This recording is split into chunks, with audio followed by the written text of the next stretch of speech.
Alright guys, it is time for the final first impression PR6 ship. Today, lastly, we got Felix Schultz, KMS Iron Blood Destroyer Felix Schultz. Purple hair, miniature Raiden, whatever you want to call her. Let's get right into it.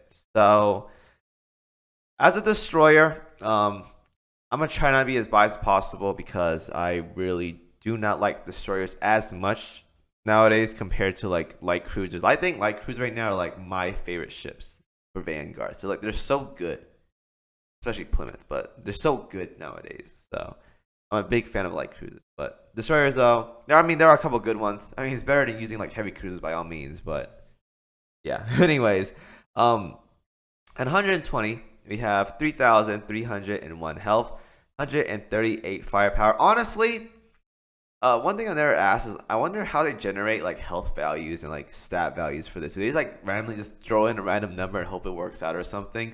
I'm really curious as to how they get these statistics, like 349 torpedoes, 161 reload. Do they like toss in random numbers? I feel like they do.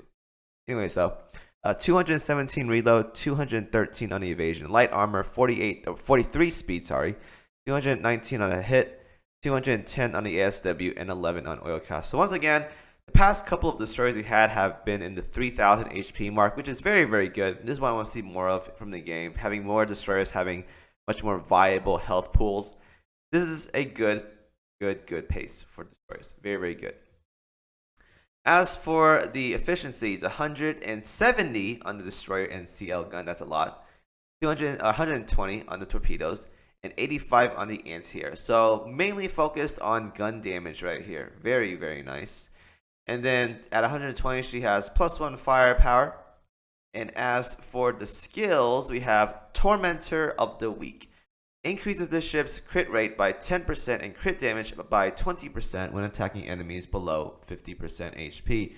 So she has like an executioner skill, and if you guys don't know what executioner is, basically the lower your health is, the more damage you do. So in this case, she gets a crit rate and crit damage increase when the enemies are below 50% health. Now, I played a lot of Grand Blue Fantasy, and I think there's a weapon modifier that has something like this, or something similar to this. I forgot. I think it was like this or something. It was like basically you do more damage after the enemies are below a certain amount of HP pool. And the reason why it's not as meta as compared to like something with more uptime is because the enemy has to be below 50% HP for you to maximize getting this kind of buff. Now, Executioner sounds cool and all, don't get me wrong, but it has terrible uptime value. Like honestly, like one hit, enemies below 50% HP nowadays for most mobs because they're so low HP. But the uptime on this, basically the first hit is not going to be with the buff. So, as much as I bit my tongue, sorry. As much as I want to say I like this skill, I'm not a big fan of the like 100% uptime on this. Not a big fan. Also, like crit rate is really low. Crit damage is nice, but low crit rate is like whatever. So yeah. The second part of the skill, every 20 seconds fires a level 10 special barrage based on skill's damage. Increases the ship's damage dealt by 15% to enemies hit by the barrage. Effects not stacked. If this ship has a light cruiser gun equipped, increases ship's main gun efficiency by 10% and reduces the activation of the interval of the special barrage to 10 seconds. Alright, so that's kind of juicy right there. Now, once again, we're going to go over to the simulation, and we're going to see these skills or whatever. There's another skill I want to talk about, but for now, we're going to go over here. So, in the works as of right now, dragon stuff in the background as always. I want to see the barrages right here. Alright, so we have a lot of laser guns right here. Alright, I like it. I think she's like, honestly, to me, she's like a better Z23. She does a lot of damage with her guns for wave clearing as well.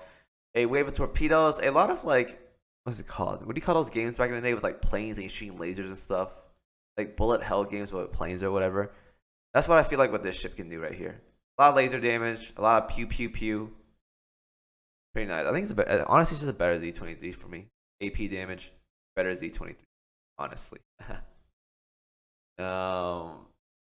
Dead soon. These torpedoes should hit, and there we go. All right. So that's the simulation right there.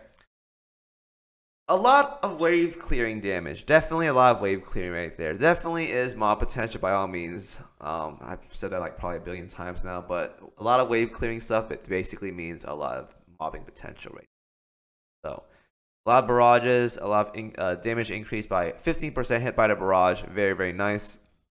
And then if you are equipping a light cruiser gun, 10% more main gun efficiency. Can't go wrong with that.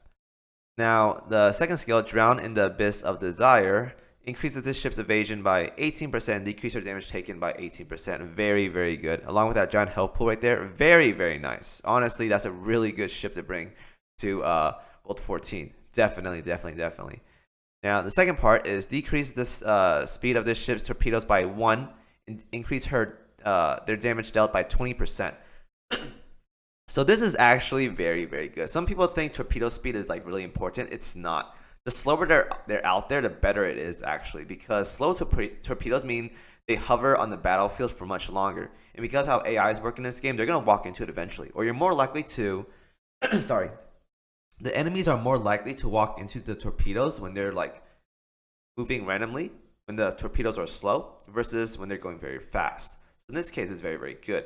And you have the increased damage dealt by the torpedoes by 20% as well too. So that's actually really, really good. And third, oh my god, there's like 4 parts to this. The battle starts every 10 seconds, deploys a shield, lasts 5 seconds, and blocks up to 5 shells. If the shield expires or destroyed, it increases the ship's evasion by 8% until the shield is deployed again. So 18% right here, 8% right here, 26% evasion. That's a lot. That is quite a lot. And then the last part, if the ship has an AP gun equipped, increases this ship's main damage dealt to light cruisers and heavy cruisers by 15%. Very, very nice. And then you have Siren Killer, and then the usual all-out assault. So there are 2 requirements in order to maximize Felix's damage output. The first is having a light cruiser gun equipped. So you need this. And then the second one is you're going to need an AP gun equipped.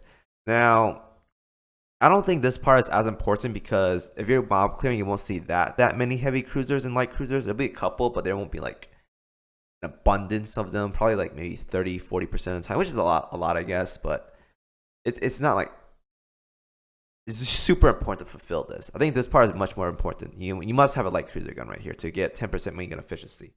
So if we were to go over here, he wants you to use a light cruiser, and she wants to use the AP gun, right? There are a couple good choices right here. We have the Italian gun or whatever that just came out. So if you guys farmed the recent raid or whatever, you should have this gun. You can use that. The classic Neptune gun is somewhere here as well too. You can also use that as well if I can find it. I am blind right here. The Neptune gun as well. Otherwise though, if you guys are packing a lot of gear money or whatever you want to call it, the Plymouth gun right here is also a very, very good choice. Probably the best choice right here to use. So basically, if you have Plymouth gun, you want to slot this on here to do a lot of damage. So that's a big thing right there. And again, not a big fan of Executioner, but free stats, can't go wrong with that. She has a damage increase when she has the barrage hit. No self buffs, unfortunately, at the start. She has to hit her barrage, so that's kind of lame or whatever. But she does have a lot of sustain, a lot of health, a lot of evasion, and a shield and a damage reduction as well too. Can't really go wrong with that. Honestly, to me, when I see this ship, I'm thinking World 14. So definitely good World 14 ship by all means. So that's pretty much I have for it. To me, I think she's like a better Z23 because Z23 also has a barrage as well too, but she's more AP based and a lot better sustain and durability than Z23. So not a bad ship if you guys do want to run some more Vanguard stuff for DPS. Go for World 14. KMS enjoyers are definitely going to like this ship a lot. She has a lot of wave clearing, so not a bad ship for you German fans out there. Unless you just don't like Cunnies for some reason, right? Then I don't know what to tell you. Anyways, though, that's my first impression on Felix Schultz. And that is the last first impression on PR6. Hope you guys enjoyed the video. Tomorrow I'll be talking about, I don't know, the gear or something maybe. But I am done with this video. Hope you all enjoyed the video, and I will see you guys in the next one.